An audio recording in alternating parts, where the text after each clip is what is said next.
Salve, salve, gurizada do sexto ano do Colégio Ferreira Viana, o nosso Ferreirinha. Então, pessoal, tudo certo com vocês? Hoje nós vamos estudar, dar continuidade ao conteúdo da aula anterior. Na aula anterior nós falamos sobre as fontes históricas. Nós ainda estamos na introdução de como é que se estuda a história. A gente está aprendendo aqui como é que a história é feita. Bom, nós já vimos na aula anterior que a história é feita a partir das fontes e que as fontes históricas podem ser muito variadas. Objetos podem ser fontes, são fontes históricas. Nós, seres humanos, pessoas, indivíduos, somos fontes históricas. Documentos escritos são fontes históricas oficiais, jornais são fontes oficiais. Então a gente viu que a história não é somente uma coisa que se faz a história, A história é feita por várias fontes. Então a história, ela é um processo de construção da história, ele é um processo investigativo. A gente precisa ir fazendo o quê? Como tipo o filme de policial que a gente vai ver. Os caras querem montar uma cena de um crime. Ou seja, tu precisa investigar. E tu precisa ir juntando as provas. No caso da história, as provas são as fontes. Então tu precisa juntar os documentos, tu precisa juntar os artefatos, os objetos, tu precisa juntar as testemunhas, no caso que são as fontes orais, as pessoas, para te poder ver os jornais, o que está sendo escrito, o que os jornais estão contando. Então é um cenário muito amplo e que não depende somente de uma coisa.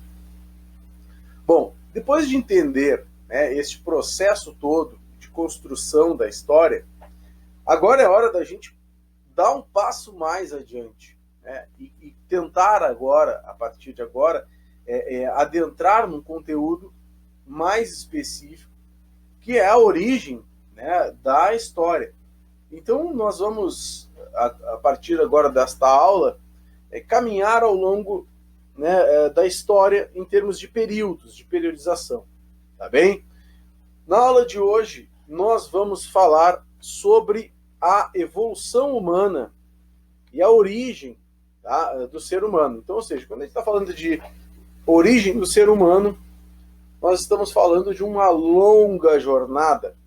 Nós estamos falando de um período muito grande que vai desde o surgimento do homem, que nós não sabemos quando é especificamente, até os dias de hoje.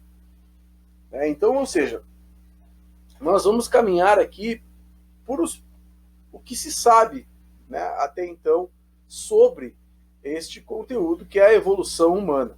Lembrando que falar sobre evolução humana requer que nós tenhamos uma complementação de outras áreas do conhecimento, por exemplo, da biologia, da química, que auxiliam a história, da arqueologia, que é a ciência irmã da história, que auxiliam a história na construção deste amplo painel de informações. Por que é uma coisa que não é específica? Porque saber sobre a origem do homem requer que nós passamos, a gente precisa levar em consideração, a gente precisa levar em consideração o fato de que existem arqueólogos, estudos no mundo inteiro que passam anos estudando. Então, se vocês digitarem aí no Google, vocês vão ver que muitas notícias sobre descobertas de fósseis antigos. Então, às vezes, tu imagina que é um tempo, daqui a pouco um pesquisador lá na África, na Oceania, na Europa, encontra um fóssil mais antigo do que aquele que se tinha até então antigo. Então, é um campo que está sempre em aberto e que provavelmente, nunca vai se ter uma certeza, tá bem? Porque isso a gente não sabe como se deu propriamente essa dispersão do homem. Ou seja, quando é que a gente vai encontrar o primeiro ser humano? Isso é muito difícil de saber.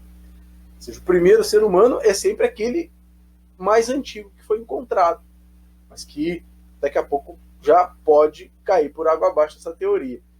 Quando nós estamos falando deste assunto, tá, é importante levar em consideração duas coisas, duas teorias. Tá?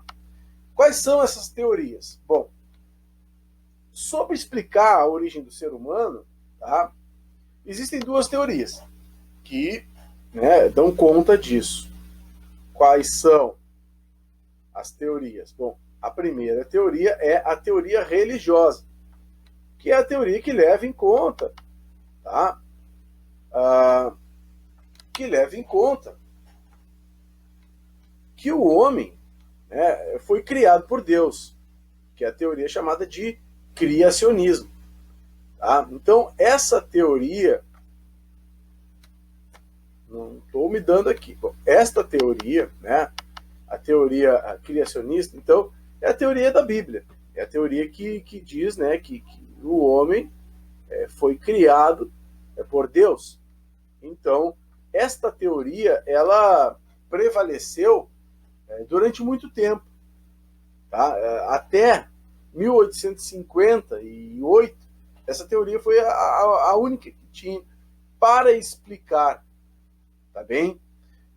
Porque em 1858 vai ser publicado o livro A Origem das Espécies, tá? Do Charles Darwin, que é,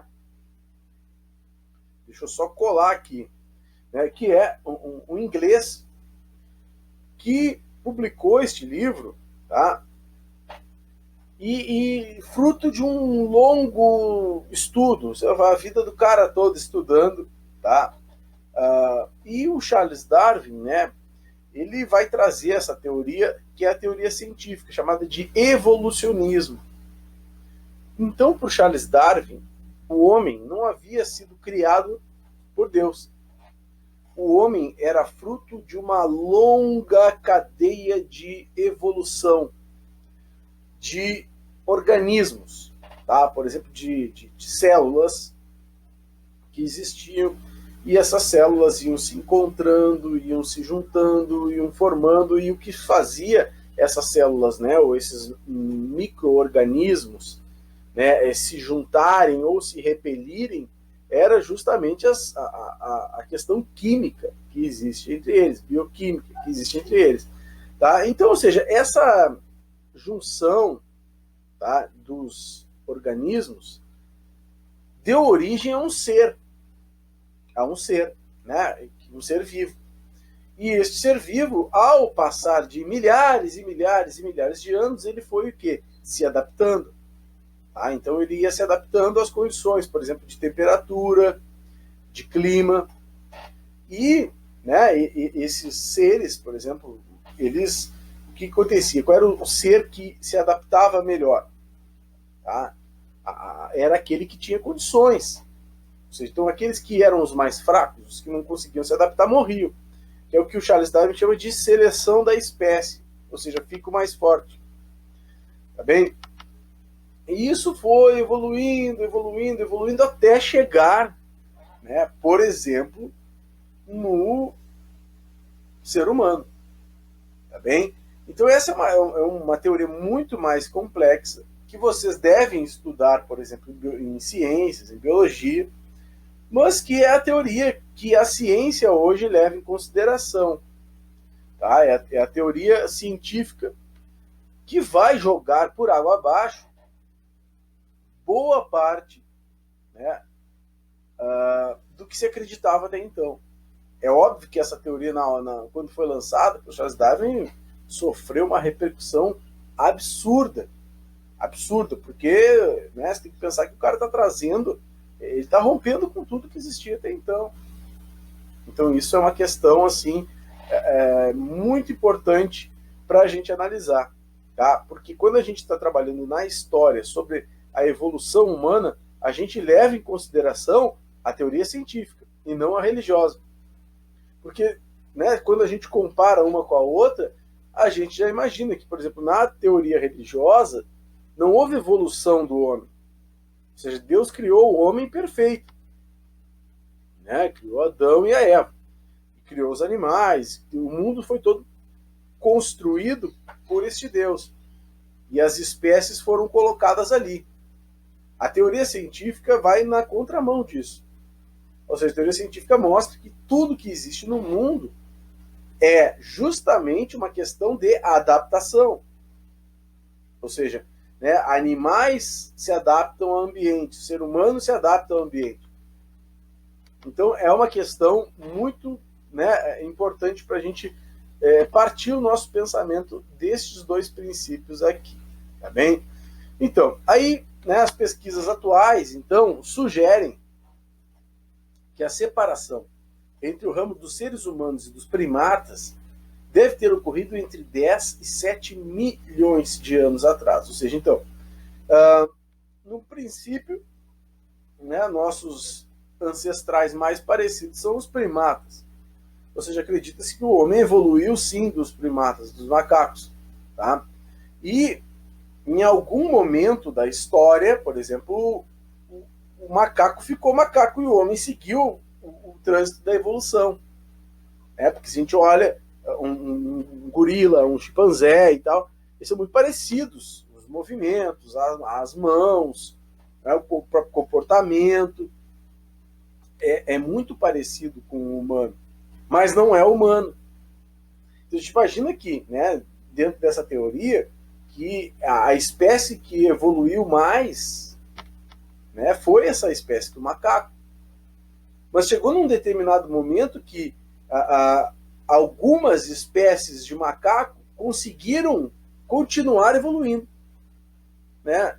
E a partir dessa evolução chegaram no gênero humano, a partir de cruzamentos genéticos, ou seja, né, dos mais fortes, dos mais sábios, foram cruzando, né, cruzando, até chegar nesse gênero. Então, em algum momento houve essa separação. Ou seja, aonde surge o primeiro humano? Essa é uma questão também aberta. Chama do elo perdido. Tá? Mas então aqui as estimativas, né, é que isso ocorre entre 10 milhões de anos. Entre 10 e 7 milhões de anos, tá bem?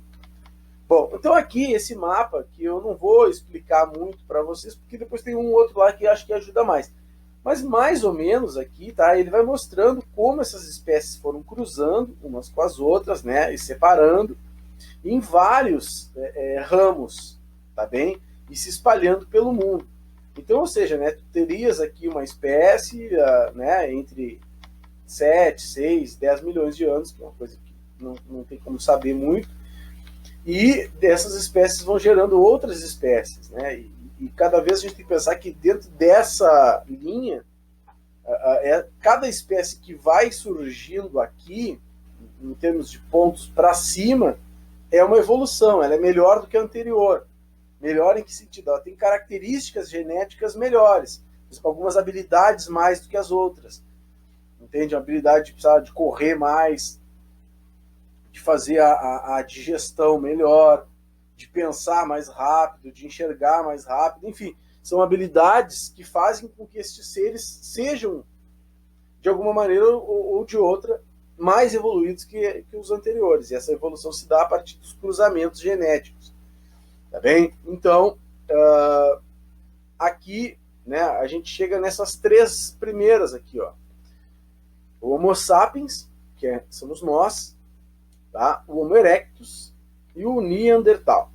Estes aqui são o que a gente imagina que foram os últimos, tá? Da qual nós derivamos do Homo sapiens. Nós temos aqui o Australopithecus. Deixa eu me diminuir aqui. Então nós temos o Australopithecus, que teria surgido em torno aí de 4 milhões de anos no sul da África. E tendo, né, depois se subdividido em várias outras espécies.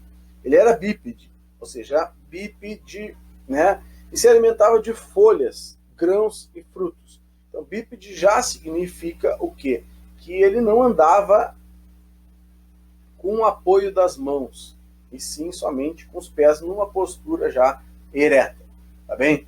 Porque alguns macacos ainda, né, andam precisam das mãos para se locomoverem ou se equilibrarem, enfim. Bom, depois nós temos o Homo habilis, que o próprio nome, né, já diz, habilis, habilidade. Então ele teria surgido em torno de 2 milhões de anos e com maior capacidade craniana tinha habilidade para fabricar ferramentas mais simples de pedra. Alimentava-se de vegetais e de carne. Bom, há várias teorias a respeito disso. Dizem que justamente por este, né, animal aqui já ter, este primata, já ter o consumo de carne, né, na sua dieta, fez com que ele fosse mais evoluído que o Australopithecus, porque consumia mais proteínas e o consumo das proteínas teria desenvolvido mais o seu cérebro. Portanto, teria a necessidade de aumentar o tamanho da sua caixa craniana. Tá? Então, se acredita que aí já há uma evolução. Se você olhar a cabeça de um macaco, ela é aquela cabeça mais achatada, né? Não é tão redondinha quanto a nossa, ou seja, porque o tamanho do cérebro é menor. À medida que esse cérebro, né, que está aqui dentro, por exemplo, a minha mão esquerda que está aqui dentro, aqui é a caixa craniana, né, à medida que o cérebro ele precisa de espaço para crescer. Se a caixa craniana cresce, o cérebro se expande. Tá? Então, o Homo habilis já seria essa espécie um pouco mais evoluída. O Homo erectus teria então surgido em 1,8 milhão de anos atrás, milhões de anos atrás. Então desenvolveu a caça, olha aí, esse já é um ser bem mais evoluído, né? Já caçava, dominava o fogo e migrou da África para a Europa e para a Ásia. Então este Homo erectus já é uma espécie evoluída, tá? Ele já é uma espécie que se aproxima muito do que nós somos hoje, ou seja, né, ele já tem habilidades para fazer o fogo, ele já tem, né, não só fazer, como dominar o fogo, ele já tem, né, a capacidade de locomoção e um senso, né, de orientação melhor do que os outros. E depois a gente entra no Homo neandertal, que esse, né, já por volta de 500 mil anos atrás, teria surgido na Europa. Tá? Então, esse Neandertal, ele foi encontrado uma espécie dele. Então, ele é um homem, né, um hominídeo, um ser primitivo muito grande. Ele é maior do que os outros. Tá? Ele tem a cabeça maior também. Então, acredita-se que o Neandertal, né, ele teria sido o penúltimo. Só que ele teria desaparecido, essa espécie de Neandertal teria desaparecido, né, mais ou menos do que se imagina na época do gelo, na era do gelo. Tá? Então ele surge em torno de 500 mil anos e tinha técnica de caça, desenvolveu algumas habilidades simbólicas como sepultamento, já fazia sepultamento dos seus ancestrais, e entrou em contato com o Homo sapiens, mas acabou extinto em torno de 27 mil anos atrás. Então, isso é importante dizer que leva-se em consideração de que essas espécies, elas teriam tido contato, entendeu? Essas espécies, elas não viveram isoladas. Elas teriam, em algum momento, se encontrado, ou seja, várias conviveram ao mesmo tempo. Só que como era que eles eram nômades, eles caminhavam pela terra, se espalhavam em busca de alimentos, o que acontecia, né?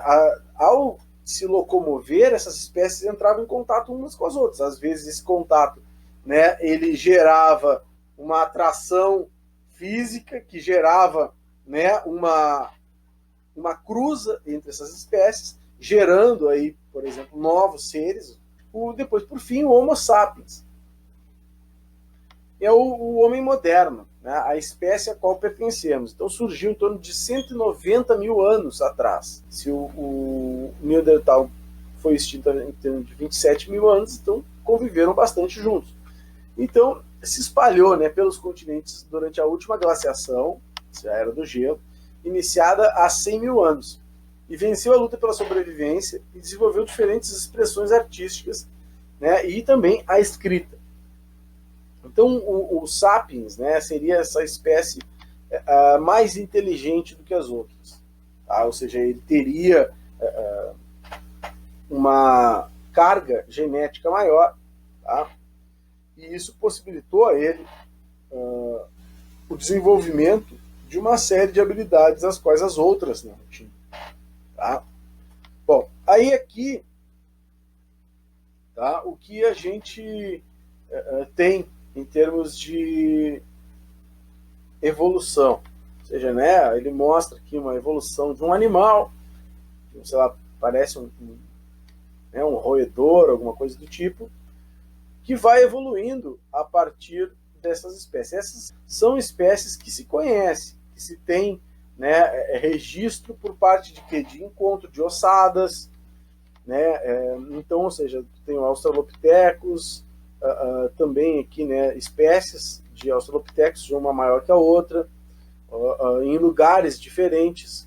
Tá? Então, se todos esses aqui, esses 4 primeiros, são da mesma espécie Australopithecus, com variações em termos de tamanho e tal, por causa, né, da região em que se encontraram. Depois tu já entra no Homo habilis, aí tu já vê que a própria configuração do crânio já é diferente, né, dos anteriores. Então, por quê? Né? Aqui você percebe que tu já está mais próximo do Sapiens. Então, tem aqui, né, o Homo habilis, o Homo erectus, o Neandertal, o Florensis e o Sapiens. Então, tu vê aqui, né, que, como eu disse para vocês, olha, ele era um ser com o crânio deles também ainda era um pouco diferente do crânio do Sapiens. Ele tinha uma cara ainda mais bicuda e com uma testa menor. Tá? Então, aqui tu começa a ver que há esse processo evolutivo ali, a gente consegue ver bem as diferenças entre eles. Tá?